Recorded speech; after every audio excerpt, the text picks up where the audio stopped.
बताया है, नेता का सहयोग तो रहता ही है, लेकिन जब तक कार्यकर्ता और आम जनता का आशीर्वाद नहीं प्राप्त होता है तब तक हम मत हासिल नहीं कर पाते हैं। तो वाकई में किसान चौपाल के माध्यम से हम सब लोग किसान को बताने आए हैं।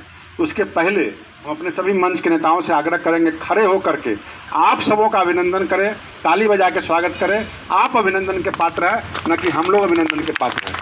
आप सब लोग बैठे रहेंगे, आपके मंच के नेता माननीय अध्यक्ष जी, उपाध्यक्ष जी, महामंत्री जी, विधायक जी, आप सबों का स्वागत कर रहे हैं। आप स्वागत योग्य हैं। और मैं अपनी बात को शुरुआत करना चाहता हूं। किसान चौपाल के माध्यम से सारी बातें पूर्व वक्ताओं ने बताया और निश्चित रूप से सारी बातें आप जानते भी हैं, लेकिन जान करके हम यहीं अगर रह जाएंगे तो ये घोर अपराध होगा, क्योंकि इसमें मजबूत कार्यकर्ता हैं, मजबूत किसान हैं, सभी दल से जुड़े हुए लोग हैं। जब तक इस चौपाल को हम गांव में, चाय की दुकान पर, खेत खलिहान में, अपने ग्रामीण चौपाल जो घूरा के समय आग तापते हम लोग हैं, उस जगह इसकी चर्चा अगर नहीं करेंगे तो बात हमारा अधूरा रह जाएगा। क्योंकि आज भी जो सही में किसान है वो बहुत से बहुत अपना सौभाग्य समझते हैं कि हम हाट बाजार में पेठियाँ पालो जाएं, साग सब्जी खरीदें और पुनः घर चले आएँ। वैसे लोगों के पास मैसेज ये जाए, इसके लिए हम लोग ये कार्यक्रम कर रहे हैं। और निश्चित रूप से यह कार्यक्रम पूरे देश के अंदर चल रहा है, पूरे बिहार के अंदर चल रहा है। पूरे बिहार के 243 विधानसभा में जहां हमारे विधायक हैं, मंत्री हैं, सांसद हैं, पूर्व सांसद है, MLC है, हर सबों को अपने अपने विधानसभा क्षेत्र में जाना है और अपने किसान को बताना है कि हमारी सरकार आप सबों के लिए क्या कर रही है। और हम लोग जो कर रहे हैं वो निश्चित रूप से मीडिया के माध्यम से आप सबों को पता चलता है, लेकिन मोटी मोटी बातें हम बताना चाहेंगे कि अभी जो इसके पहले, कोरोना काल के पहले, एक पूरे देश के अंदर विदेशी ताकत के द्वारा NRC, CA, तमाम ऐसे राम जन्मभूमि के मामले, तमाम जगहों पर विदेशी ताकतों के द्वारा अवैध जो धंधा करने वाले लोग हैं उनके द्वारा फाइनेंस करके हमारे देश के खिलाफ एक मुहिम बनाया जा रहा था। और सारे मुहिमों को माननीय मोदी जी के द्वारा, माननीय मोदी जी के सरकार के द्वारा, माननीय मोदी जी के जो संगठन का टीम है उनके द्वारा खंडन हम लोग करते जाते हैं और उस बात को जनता समझती है और वो निराधार हो जाता है। तो विरोधी को कोई काम नहीं रहा, विरोधी को जनता नकार दिया है, पूरे देश के अंदर नकार दिया है और ख़ास करके बिहार में तो सब साल लोग समझ ही रहे हैं। तो निश्चित रूप से राहुल गांधी उर्फ पप्पू बाबू कहीं अब काम के योग्य रह नहीं गए। उनके चंद राज्यों में सरकार है, उस सरकार के माध्यम से वो जनता को दिग्भ्रमित करना चाहते हैं और उसमें जनता में सबसे बड़ी जनता कौन है तो किसान है। आज देश के अंदर 80 से 85% अन्नदाता हैं, अन्नपूर्णा देवता हैं, जिनके उपज से, जिनके मेहनत से वो दिन रात अपने खेत में मजदूरी करके और हम सबों का पेट भरने का काम अन्न देवता के द्वारा किया जाता है। वो हमेशा पूजनीय है, आदरणीय है। अगर किसी आज़ादी के बाद किसी सरकार ने अगर सम्मान दिया है तो वो सरकार है मोदी जी की सरकार, NDA की सरकार।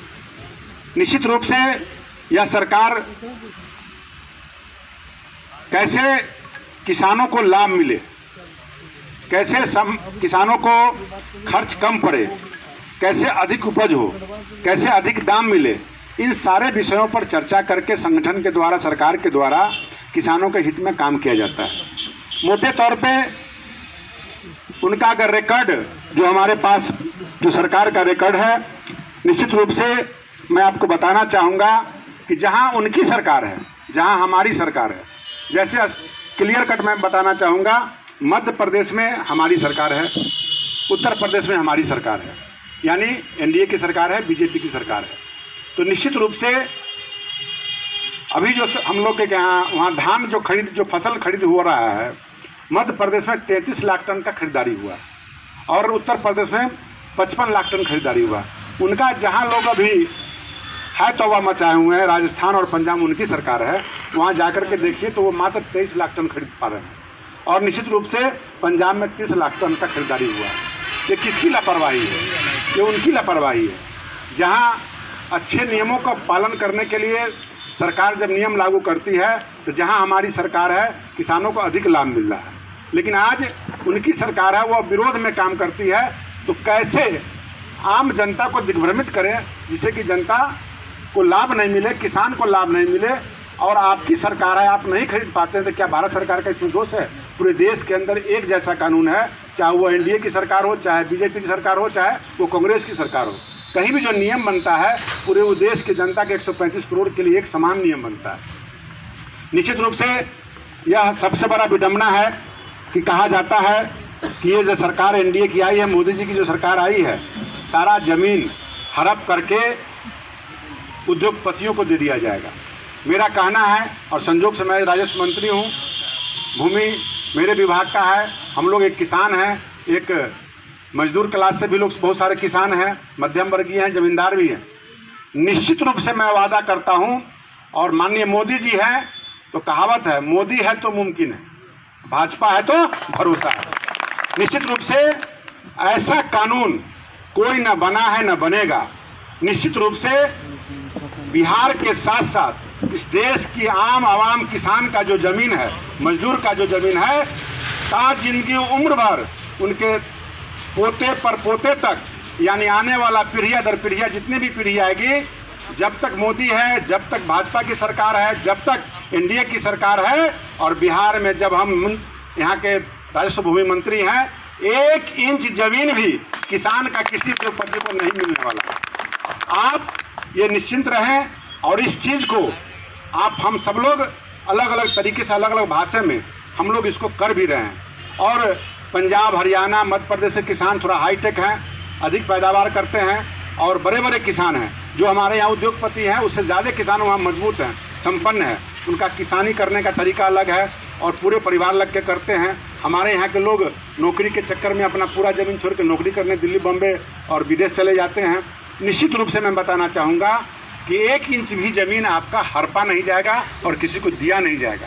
लेकिन पहले आज मात्र 20-25 साल पहले, 15 साल पहले चले जाइए तो आपके ज़मींदार जितने भी हमारे बैठे हैं जो 150 बीघा जोतने वाले हैं, उनकी ज़मीन का सही मुआवजा, सही मनखप, सही हुंडा बटैया नहीं मिलता था।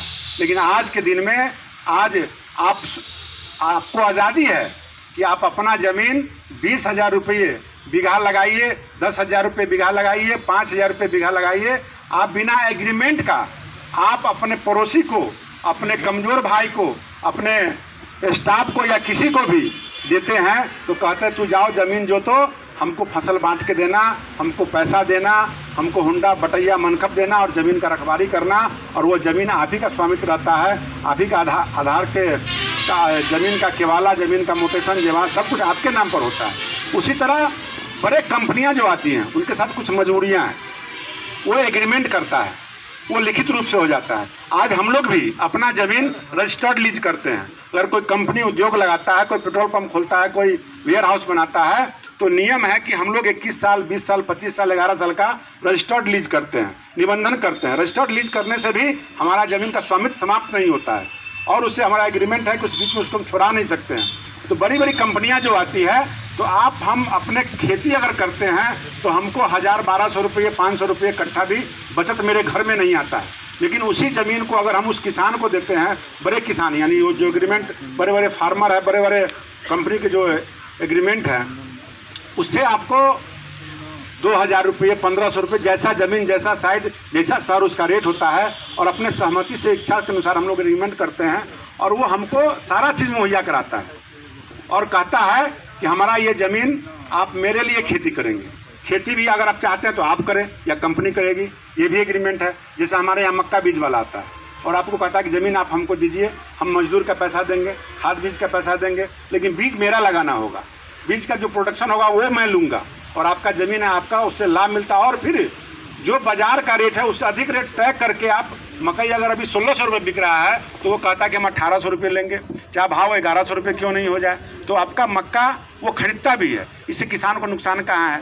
तो निश्चित रूप से ये सारे नियम उनके सरकार के द्वारा लाया गया था और वो लागू नहीं हुआ था। उसी नियम को अगर हम आज लागू कर रहे हैं तो उसको विरोध में कर रहे हैं, जबकि बंगाल की सरकार, महाराष्ट्र की सरकार, तमिलनाडु की सरकार हमें समर्थन कर रहा है और इस बिल को अच्छा मान रहा है। तो ये क्या हो रहा है? ये सिर्फ ये हो रहा है कि देश के अंदर एक ऐसा माहौल क्रिएट करो, मोदी को बदनाम करो। और आजकल तो मोदी जी को मारने की धमकी भी मिल रही है, खालिस्तान से आ रहा है, इंदिरा को तो मैंने ठोक दिया, तेरे लिए मैं कब्र खोद रहा हूँ।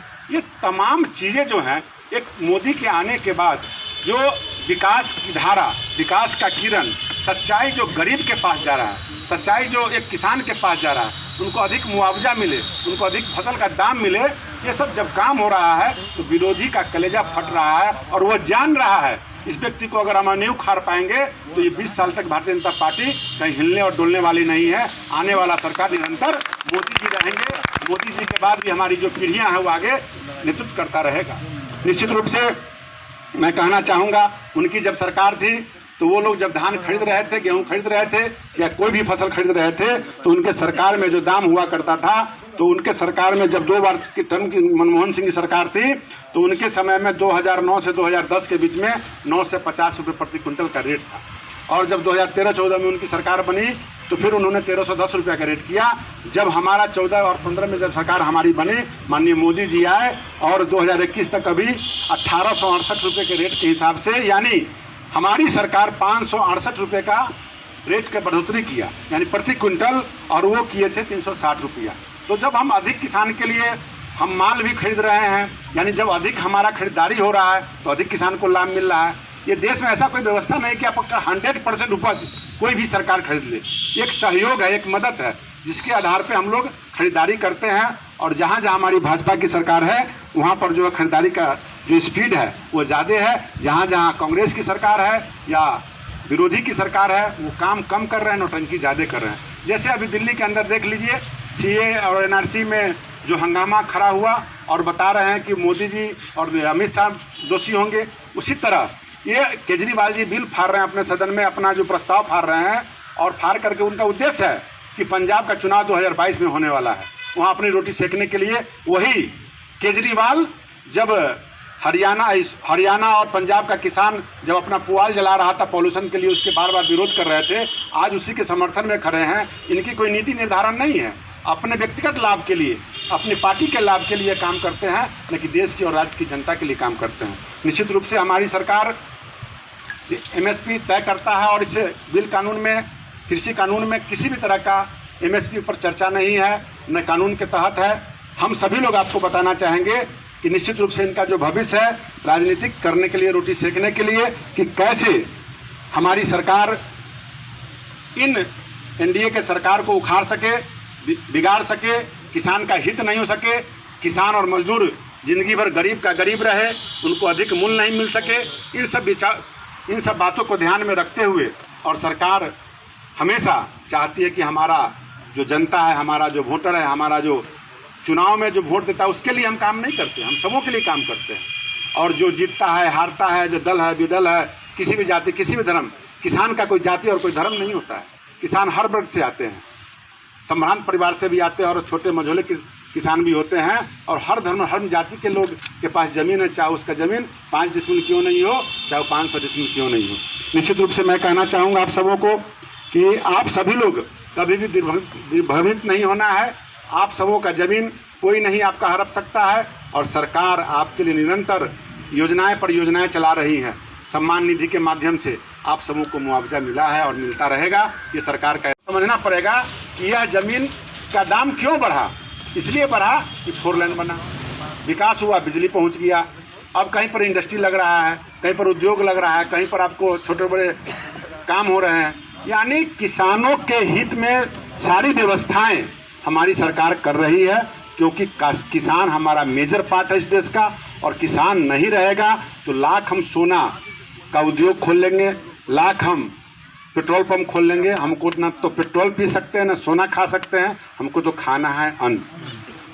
2 वक्त का रोटी हमें चाहिए तो कौन देगा? किसान देगा। इसलिए किसान के लिए सरकार संकल्पित है और माननीय मोदी जी का स्पष्ट संदेश है कि जब तक मोदी है और जब तक एनडीए है, जब तक भाजपा है, आपका 1 इंच ज़मीन भी कोई हड़प नहीं सकता है, किसी को मिल नहीं सकता है। और निश्चित रूप से आपकी ज़मीन सुरक्षित है, आप सुरक्षित हैं और आप लोग अपना काम करते जाएं। सरकार है, क्योंकि आपको भाजपा पर भरोसा है और मोदी पर भरोसा है, तो एक एक काम, एक एक ध्यान, एक एक बात संगठन से लेकर के सरकार तक है और आपके हित में काम हुआ और होते रहेगा। निश्चित रूप से मैं कहना चाहूँगा कि अभी एक पत्र हमारे विभाग संबंधित हमें भाई ने दिया है, तो मैं स्पष्ट कर दूं कि 550 जो लंबित सर्वेक्षण सहायक अमीन का जो होना है, आप लोग को परसों हम अपने प्रिंसिपल सेक्रेटरी से बैठ के बात किए हैं और सारा अपडेट हो चुका है। बहुत जल्द, यानी जल्द, इस सप्ताह 10 दिन के अंदर आप सबों को नियुक्ति पत्र मिल जाएगा। नए साल के तोहफा के रूप में आपको देने जा रहा हूँ। उसके अलावा 4950 जो पद के लिए सिलेक्शन हुआ था, जिसमें 3000 के लगभग नियुक्ति की गई थी, लेकिन उसमें बहुत सारे लोग ज्वाइन नहीं किए, 3-4 विभाग में कर दिए, जहाँ अच्छा लगा वहाँ चले गए, कुछ लोग रिजाइन भी कर दिए हैं। वैसे भी हमें जो पता चला है कि 2000 से ऊपर पद खाली है, उन पदों को भी 4950 वाले में भी